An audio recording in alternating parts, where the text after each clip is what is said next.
stack off. My 16s will kill your catalog. I'm out in Babylon, traveling like a vagabond. Mike Dr. MD, like Trapper John. Relaxing calm. Guys, what is good? Maximilian from Maximilian Must Know here. It took me a long time to get to this video, but I'm just going to do my top 10 favorite fragrances that I purchased in 2015. You know, in past years, I would do like top 5 sample, top 5 worst buys, top 5 cheapies. I could do all that. I didn't buy as many fragrances in 2015 as I did in past years. I probably bought like, you know, 100, and I think this year it'll probably be less as my collection gets stupid high. Like I'm at like 550 bottles, so I'm just gonna do my top 10 favorite fragrances I bought, and I'll do that next year as well.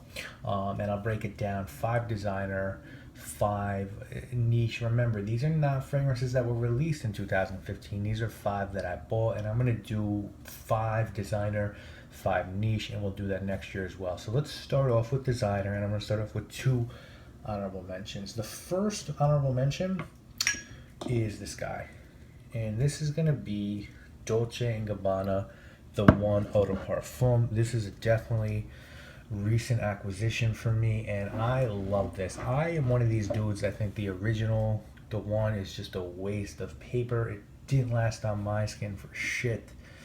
It smelled good, but I could not get like an hour or 2 out of that bitch.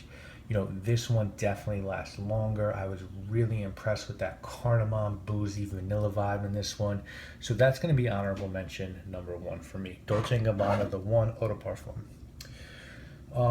Honorable mention number 2. Didn't give this one a great review. Definitely growing on me. You know, from the house of Ralph Lauren, Polo, obviously. This one is Supreme Oud. This one did come out last year. You could definitely cop this, or you could cop the, you know, I know Davidoff, I think it's called like Oud Blend. I know they came out with a fragrance that smells, to me, almost exactly like this. And the only reason I didn't cop the Davidoff is because I copped this one. It's a spicy fragrance, a little bit of oud, definitely different for Ralph. And a step in the right direction in terms of their lighter releases. I haven't checked out Supreme Leather yet, but this one, even though it didn't blow me away, it was a nice surprise. So Supreme Oud by Ralph is honorable mention number 2. So now let's do the top 5 designer fragrances I copped in 2015. Number 5, yo, I love this fragrance. I'm happy this made Base Notes top, I think, 500 modern fragrances or whatever. This shit is sick, man. And for people who like Sauvage, which is not going to be on this list, in the new Dior, I think this shit murders that.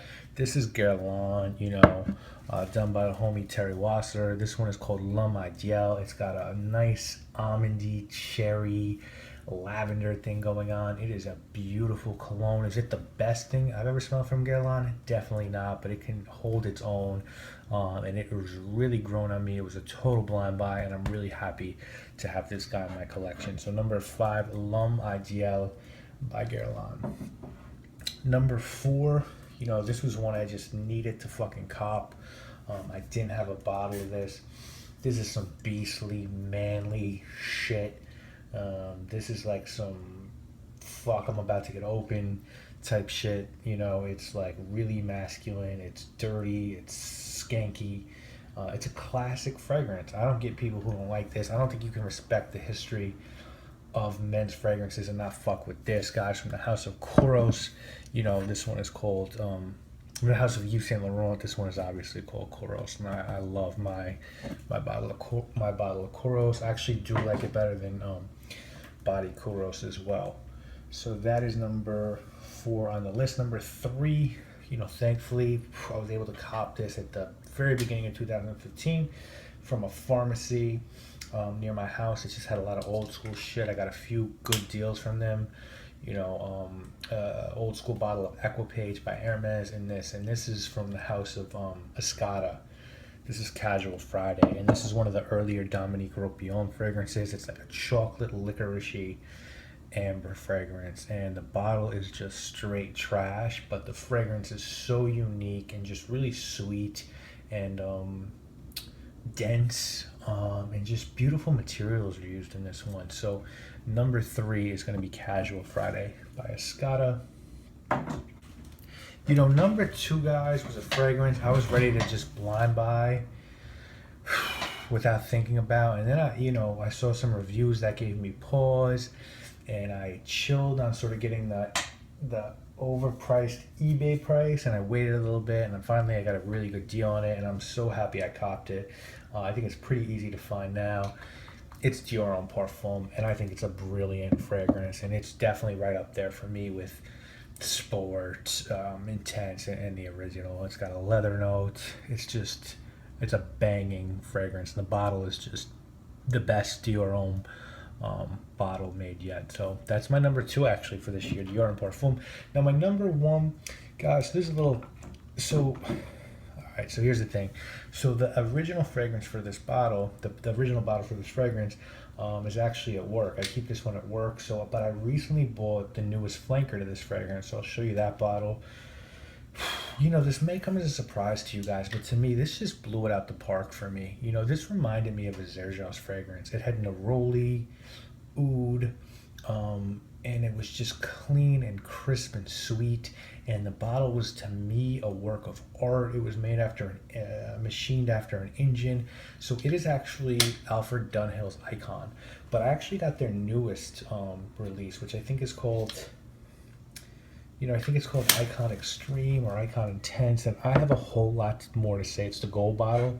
I have a whole lot to say about this one because I love this one. I copped this in 2016, and this might be one of my top. This might be number one in 2016 in terms of designer purchases, but Dunhill Icon for me is my favorite designer scent that I copped in 2015. So guys, now we're going to go into niche, top five, two honorable mentions. First one isn't an honorable mention. I'm just saying it, and then we'll get into two honorable mentions. I'm not going to put this in, but Maxed Out, which was done by Sarah at 4,160 Tuesdays. I have more juice than this, obviously, but to take a part of my life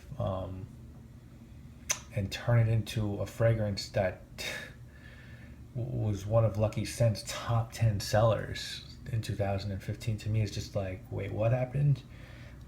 And I know the next fragrance I'm going to put out, which is another part of my life, sort of past that point, is just going to be bigger. And I'm really excited. I'm who I'm probably going to be working with to do the second fragrance. And, I think we're going to murder the game with fragrance number two. I think the indie game is going to be fucked up when fragrance number two comes out. But with that said, Sarah took my concept and just blew the roof off. She just blew the fucking roof off. And I'm not going to put this, obviously. It's just not fair for me to label this, but I'm so happy that this one came out in 2015. And, I'll always love Sarah for making my dream happen. So, but my top, let's do the two honorable mentions. The first one is from the house of Tom Ford. I copped this one early in the year, and to me, I just love this, man. This is an old school, to me, a throwback to when Tom Ford was doing the Tuscan leather, tobacco vanille, oud wood, and he was sort of not fucking around with these clear blue bottles and shit. But this one is Plum Japanois, and I love this fragrance. I just love the plum and the oud and the booziness and the incense. Like this shit is sick, man. This is a hardcore fragrance for a hardcore fragrance lover. And then the second one, to me, sort of falls in that same vein, and this was actually sent to me by Ulrich Lang, who is definitely looked out and become someone I really admire in the fragrance game. He actually sent me every fragrance he's made, and I just fell in love with Aperture. This one is just such a beautiful vanillic, lemony fragrance. It's really a beautiful fragrance. If you've never checked out Aperture, check it out. Those are my two honorable mentions, Aperture and Plum Japanois. So now let's just break down the top five. Number five, recently on Facebook, I've seen this referred to as like a fragrance that could have been done by Mugler or Spice or Victor and Rolf. I totally disagree with that. I get what they're saying, like this smells like a designer fragrance sort of, but the quality on this one is just stupid, and it lasts forever. And to me, Oudin smells like a designer fragrance. It smells a little bit like a Laurent, but the quality on that one is just stupid as well. And so for me, number 5 is going to be Noxos by Xerjoff. Yeah, to me, it smells like Pure Havana, but it's way more natural. The shit lasts forever, and it's more appropriate for warm weather than Pure Havana, to me. You know, that's my nose. Number 4 is another one, I guess you could say, you know, people like to compare to a designer scent. I get it. I'm not even going to argue it, but again, this one is just so accessible in terms of price, in terms of who can wear this, in terms of when you can wear this. The bottle is just dope, man. It's just a fucking dope bottle. It's beautifully blended. The materials are sick. It sort of breaks away from the normal tendency of this perfume house to use silver incense or silver frankincense to base everything on. You guys probably already know, from the house of Amouage, this one is Reflection, man, and damn, this is a dope fragrance. Like, I still fuck with Interlude and Jubilation over this one, but I like this a lot. And Sunshine is no joke either. That's definitely coming into my collection hopefully this year. Number 3, you know, man, like, you guys probably know, I don't like rose fragrances at all. Like, it's just not my thing. To me, this is not a rose fragrance. I was scared off by this bitch, but you've got tobacco in this, you've got geranium, you've got vanilla. It's almost a gourmand. There's like an apricot note. To me, it's really more gourmand than anything else. Like, I just don't get a lot of rose in this. I get a lot more other things. It's highly limited because the perfumer needs to get certain rose petals from Afghanistan. I already gave it away, guys, obviously. Number 3 is Rose Kandahar. Look how much of that fucker I've used from Andy Tower.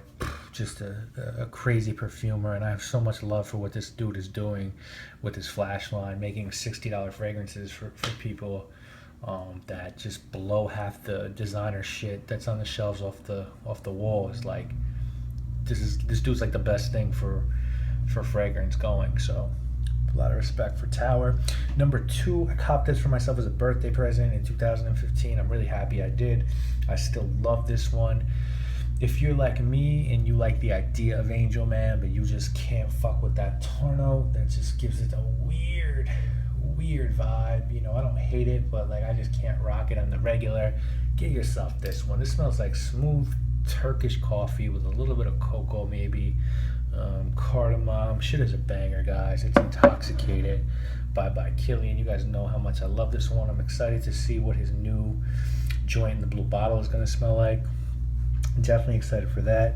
And number 1, my number 1 joint of 2015 in niche wise, shouldn't surprise any of you guys. You know, I talked about this shit glowingly when I did my starting lineup in the winter.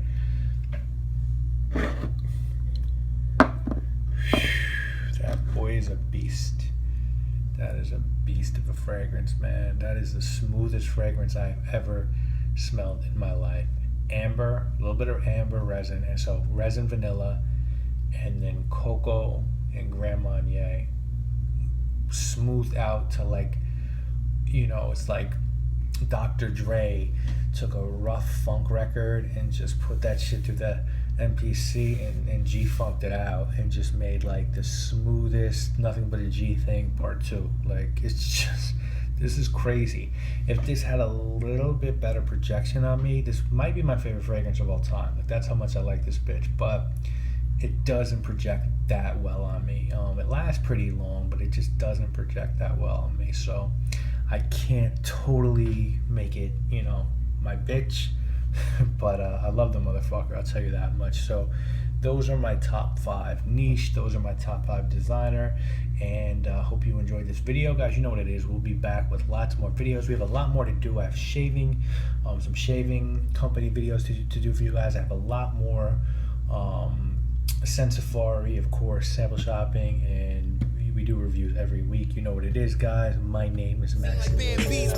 I'm a beast with metaphors. Get on my level, dog. Like airstrikes in Yemen, I'm here to set it off. Separate